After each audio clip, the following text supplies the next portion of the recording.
All right, foam rolling. This video is just going to cover foam rolling, what it is, what it does, when to do it, and just how to do it. What's the best, or my way of doing it, how I think is the best way to do it. You'll see tons of different people doing foam rolling different ways. But first, let's actually show. You might not even know what a foam roller is. So it's just this big piece of foam. They come in various different lengths. You can get them longer, shorter. There's also like different balls and other things you can use. Basically, foam rolling is that's the technical term, is self-myofascial release. So a lot of people wonder what it's for, if it works, why it works, when to do it. So I'll cover all those points here in this video, but just want to get into a little bit of the foam rolling, what a foam roller is. It's just dense, thick piece of foam. They'll be in different densities too. This is a thicker one, so it doesn't wear out as fast. You'll get some softer ones that they don't last as long, just because the more you use them, they're not as dense, so the foam isn't stay sturdy and keep its shape as long. So the softer ones are more for beginners if you haven't done it a while, haven't done it a lot. I'd say start with one of the softer ones.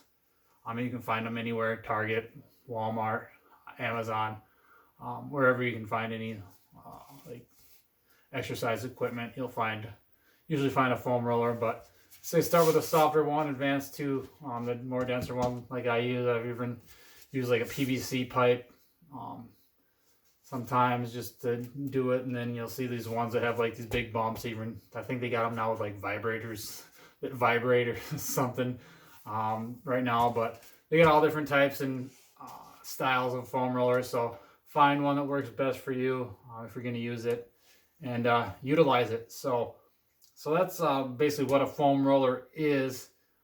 Now I'll get into kind of what it does. So a lot of people think like I said, this term self-myofascial release basically is just working on your soft tissue work. And the term release is a little misguided, I think, in this sense. You're not actually releasing the muscles or anything like that. The only way to really release the muscle is to like actually cut it off the bone or tear it off the bone. So you're not actually releasing. I like to think of it more as normalizing the muscles. So you're getting them ready, getting them back to like their normal function. If there's tight or knotted up, or just really tight, you just normalize them, get them back how they perform and function normally. So how they're supposed to function and feel, and not be all tight and knotted up and sore. So that's kind of what foam rolling does. So then we'll go into how to foam roll. So the way I teach it anyway, the way I do it, you'll see different styles of people doing it. You got the dead fish, so you got the people flopping around like that, looking like the foam roller, flopping around like a dead fish, or just the people who just lay there, kind of just roll like that. Or they got the long rollers who just do this. This is really long, drawn out rolls. You got the people probably who think, why am I doing this? Hopefully my coach isn't watching, so they just sit there, peek if their coach is watching, trainer's watching, wondering why they're doing it. And then you got the great outdoor games person. I'm just kidding. I've never seen anyone really do that, but it's just a fun one. So yeah, you got all the different ways. You'll see people randomly looking all goofy and not really knowing how to do foam rolling properly in the gym. So you've probably seen a few of those people around. So the way I like to teach foam rolling, and mainly with this type of foam roller, we're going to focus on the bigger muscle groups. So thinking your quads, your hamstrings, calves. You can do the butt. I like to do like a lacrosse ball or a baseball for my butt. Just can get in tighter spots around the glutes and the hips. I like to do the low upper back with a good big foam roller. and even the pecs. But you can use a lacrosse ball to get into tighter spots. So I'll just demonstrate here. I'll start with the calves and the hamstrings. So you can do. I like to do short little oscillations rather than, like I showed before, the long drawn out ones. So just slower. You don't need to spend hours or minutes at a time, and it shouldn't take 15 minutes to use a foam roll, or take like 20-30 seconds per body part. If you got a tighter spot, a spot that's been sore, bothering you a little bit more, work at it a little bit longer, but don't spend all day on this. Again, this is typically, like I said, I don't get into how, but first I'll cover when I do foam rolling. Typically I do it in the warm-up right away. After one of the first things I do is usually foam rolling, and then I'll include it a lot of times after workouts too, and then on off days or mobility days where I'm not actually lifting too. So here's how I do it with a short little oscillation. So we'll start here at the calves. I'm gonna just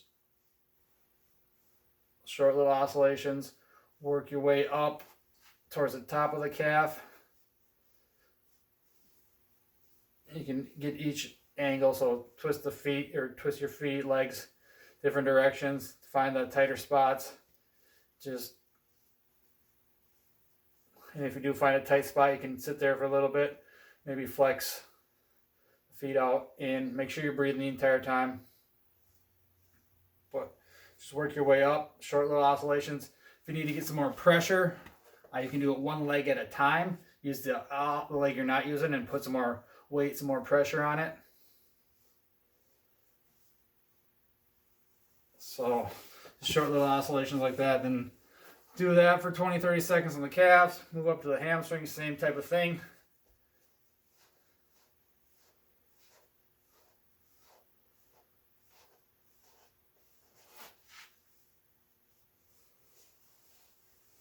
One long back, and then kind of like you're just inching your way up.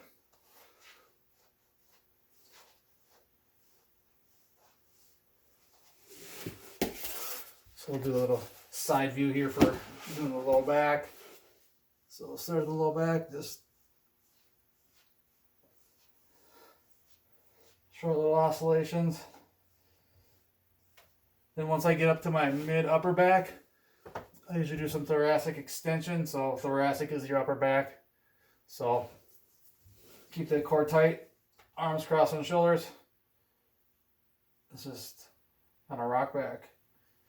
Make sure you're only working on that upper back. You don't want your lower back to arch in this drill, because a lot of us get tight in our upper backs through sitting, being on our phones and computers all day. So this is good for getting that upper back mobility back.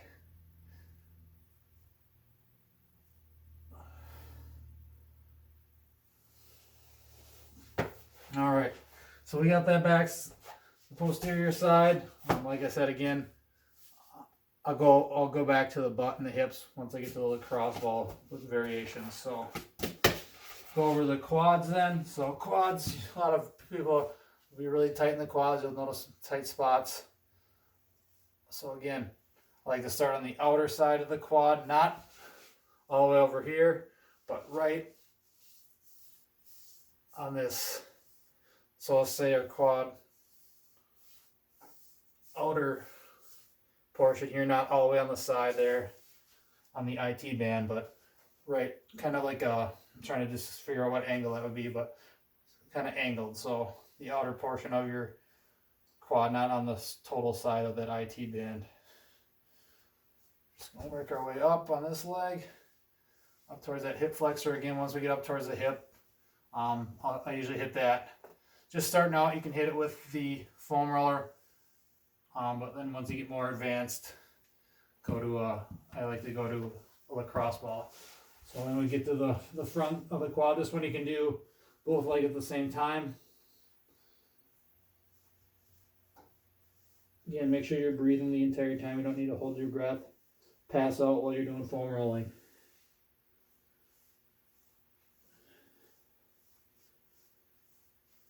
So then we go to the left leg, but I'll skip that for the video just because I don't need to see that right now. We already saw it on the right leg. So then I usually go to the inside, get the adductor of the groin area there. Starting at the knee.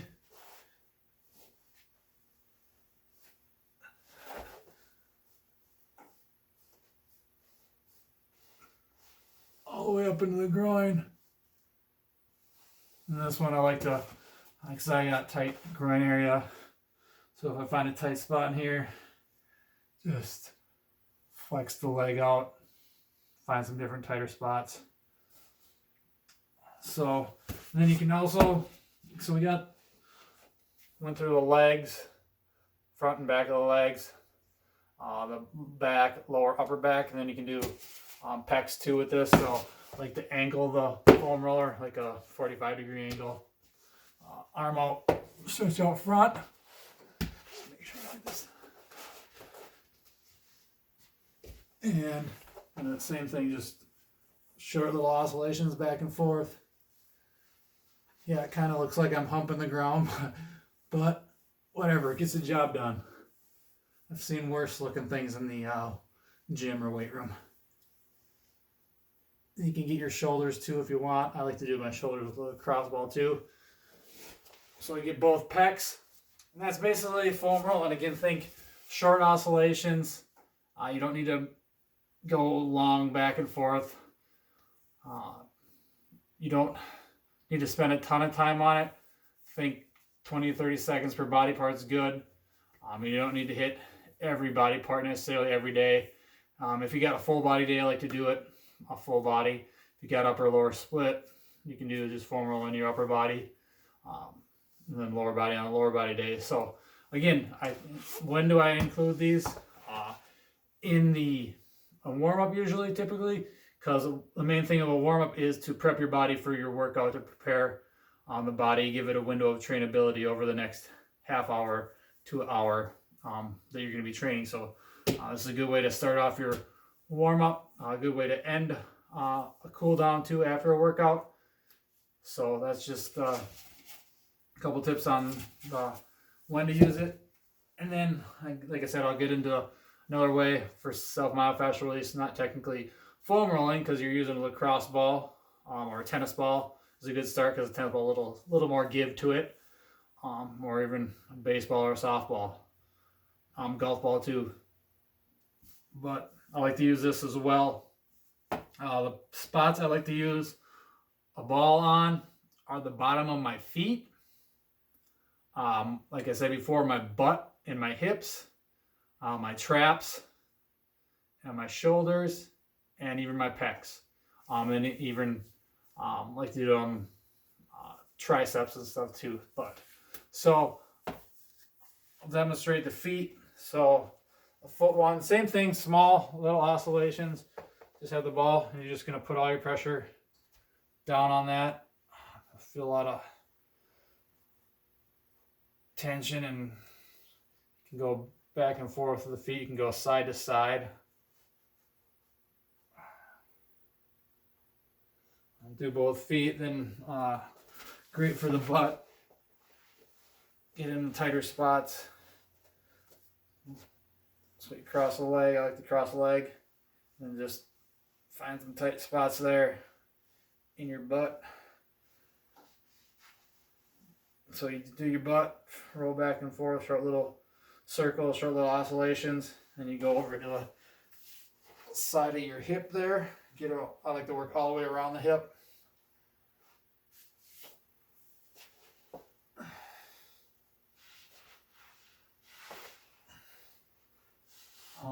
To the front and the hip flexor area there. We do that both sides. Traps. I'll do a separate video on the trap one. This is better if you have like a doorway or a rack for like a squat rack, where you can press the ball into your traps to get the top of your traps. But you can do it on the ground, get the back of the trap. So right on the back of the trap. So if you don't want the trap, it's the muscle right. It connects like your neck and your back there. wondering if you ever have that teacher who would, I used to have the teacher come up behind you if you fall asleep. It never happened to me, fortunately, but I've had people in class that would, he'd come up behind you, get that trap, squeeze that, and they kind of get crippled there for a minute. So, so you take the ball right behind that trap, and you want to, kind of like you're doing a glute bridge on the ground, drive pressure through the heels, feet, so you're driving all that pressure into the trap, into the ball on the ground, and then you can do different movements with the arm, go up overhead. This will be good for people. Tight traps will help. Loosen these up will help for people who are restricted going overhead. A lot of that is traps and upper back. So you do different motions you can do. Even good for the neck, so you can go side to side with the head. Just different things like that. Play around with it, find what works, what feels good, what is helping you out. You can do backs of the shoulders. Same thing, just work your way in there, back of the shoulder. Internal, external rotations. Then front of the shoulder as well is a good one. Again, this, you can do it on the floor, might be a little awkward. You can do it against a wall. You can, again, it works good for a power, and against a power rack too. I can do another video on that where you actually press it into like one of the, like the power rack has the holes where you, it's easier to show, but it has the hole where you put the pins in and stuff, and the ball goes into the end of the hole, so it doesn't roll around as much. You can work the way in there, but so you got your shoulders. Same thing as we did the back of the shoulder, the front of the shoulder. Do different motions.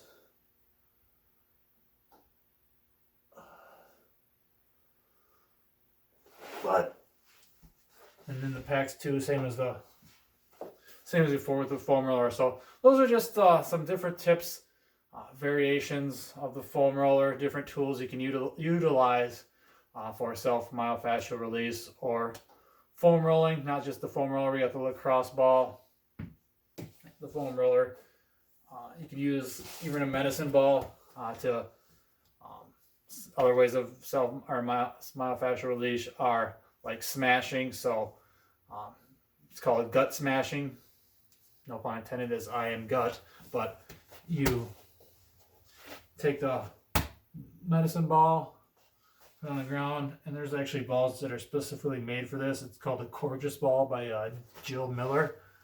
She's like a really big and great if you're into yoga and just taking care of your body, flexibility, mobility. Check out her stuff. She's got a ton of knowledge and great at that. And I've been planning on meaning to get one of those Gorgeous balls, but just haven't got it yet. So, but I use this medicine ball, so you just put it in your gut, on your stomach there, and just work your way, kind of just same as foam rolling. Breathe in, just work all areas of the stomach. You'll find a spot pressing against like your organs and everything in there. Kind of feel weird. Your things squish around, but that's normal, I think. Maybe not.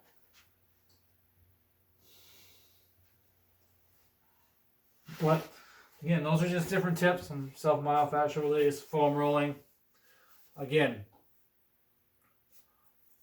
this is a foam roller made out of foam, different variations, different thicknesses, densities, lengths, widths. I guess not really widths, but circumference. Materials are made out of. So we got lacrosse ball, we got medicine ball. When to use it? Again, I like to do it in the warm up, in the cool down after the workout, and then just on mobility days or off days, or even just sitting in front of the TV at night watching Netflix or whatever you watch. So let's just went and do it. I went over how to do it. Again, short little oscillations. Don't spend all day doing it. 20 to 30 seconds is good. Then and good to go. Hit each big muscle group. Then yeah, so we get when, how, and then why we do it, to again to normalize the muscles, to prep the muscles, if you're doing in the warm up, to prep everything to be ready to use. Normalize the muscles so they're back to functioning normally, and you're ready to go for your workout, and then get them back after a tough workout. Say you did legs, you got the quads all fired up, get them back normal after the workout. So those are some tips for foam rolling, self-myofascial release. Any questions, feel free to reach out, comment below, and then subscribe and share this video. Thanks.